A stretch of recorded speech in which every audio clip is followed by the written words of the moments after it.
Yo, kembali lagi di Tech News minggu ini, yaitu di tanggal 2 Oktober 2022. Dan gua nggak tahu ini Tech News keberapa yang gue buat, gue udah lupa. Karena gua nggak ngitungnya lagi. Jadi pokoknya pakai tanggal aja, biar gampang. Dan di minggu ini, Tech Newsnya nggak terlalu hot gitu, kurang panas. Tech Newsnya tuh cuman slow gitu, masih ya biasalah gitu. Karena minggu kemarin udah pada ngegas gitu, jadi minggu ini main kalem dulu, farming dulu gitu. Yang pastinya berita yang udah gue list, yang pertama datang dari WhatsApp, fitur barunya WhatsApp, terus dilanjut dengan fitur barunya TikTok, dan lanjut lagi dengan kabarnya Google Stadia yang gitu, dan lanjut ke robot yang menjadi CEO perusahaan. Ya, gue nggak ngerti, nanti gue jelasin. Yang terakhir yaitu robot dari Tesla. Ya, itulah berita minggu ini, dan tanpa berlama langsung aja kita cus.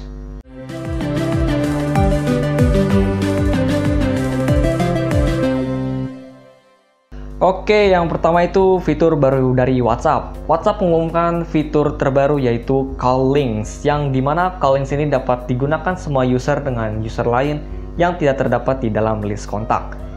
Fitur ini tuh sistem kerja itu sama kayak virtual conference zaman sekarang ya seperti Meet atau Zoom atau Teams, yang dimana itu cuma share link doang ke teman-teman kalian yang nggak kalian punya kontaknya untuk mengadakan meeting.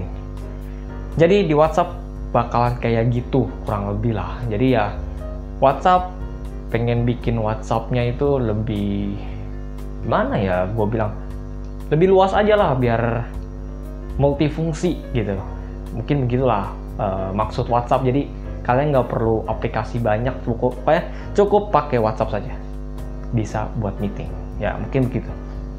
Tapi balik lagi ke kalian usernya. Dan satu lagi, tunggu aja update-nya di smartphone kalian masing-masing. Dan lanjut ke fitur barunya TikTok. TikTok memberikan fitur baru untuk usernya dengan menghadirkan tombol dislike pada kolom komentar. Sehingga orang-orang dapat mengidentifikasi komentar mana yang diyakini relevan atau tidak pantas. Mungkin dengan hadirnya tombol dislike, buat kalian para bocil-bocil yang sok tahu atau segala macam, ya mungkin kalian bisa belajar dari pemikiran orang dewasa yang mencet tombol dislike ini. Jadi kalian bisa tahu ini komentar tuh sebenarnya tidak pantas untuk kalian cerna gitu, karena kalian masih muda, termasuk gue juga masih muda. Pokoknya ini tuh lebih kayak komentar ini tuh pantas atau enggak gitu. Kadang gue juga kayak ngeliat di TikTok tuh kayak konten tuh ada yang kurang relevan lah menurut gue. Tapi kalau dari gue sendiri, gue kalau ngeliat konten yang kurang relevan langsung gue pencet aja nothing, terus beres gitu aja. Dan semoga tombol dislike ini tuh berguna banget ya buat mengedukasi lah buat generasi-generasi muda kita yang di bawah kita, karena mereka adalah penerus bangsa kita. Dan lanjut ke berita ketiga, yaitu dari Google Stadia yang perlahan mati. Buat kalian yang nggak tahu Google Stadia itu apa, Google Stadia itu merupakan sebuah gaming cloud yang memungkinkan para penggunanya dapat memainkan gamenya di berbagai macam device. Namun kini Google Stadia mulai perlahan mati dikarenakan jumlah yang tidak sesuai ekspektasi. Dan menurut gue juga ya, Google Stadia ini di launch tahun 2018 kalau salah, atau 2019. Nanti gue kasih screenshotannya, gue lupa tahun berapa. Yang pastinya kita udah tau lah sebagian besar Xbox Cloud itu jauh lebih laris ya buat sekarang ini. Bahkan mungkin kalian banyak yang main di Xbox sekarang dengan Xbox Cloud ini, atau juga dari Nvidia itu GeForce Now mungkin laku di sana. Dan Google Stadia ini tuh kayak kurang menarik di pasaran, jadi ya udah nggak ada usernya tuh dikit dan peminatnya kurang, perlahan die gitu sih. Jadi ya mungkin ini sedikit kesalahan aja lah. Dan yang kita tahu Xbox tuh gimana ya, udah proper lah kalau soal-soal game, jadi ya gitu. Maaf Gus tadi. Dan kita lanjut ke berita yang keempat, yaitu robot jadi CEO perusahaan.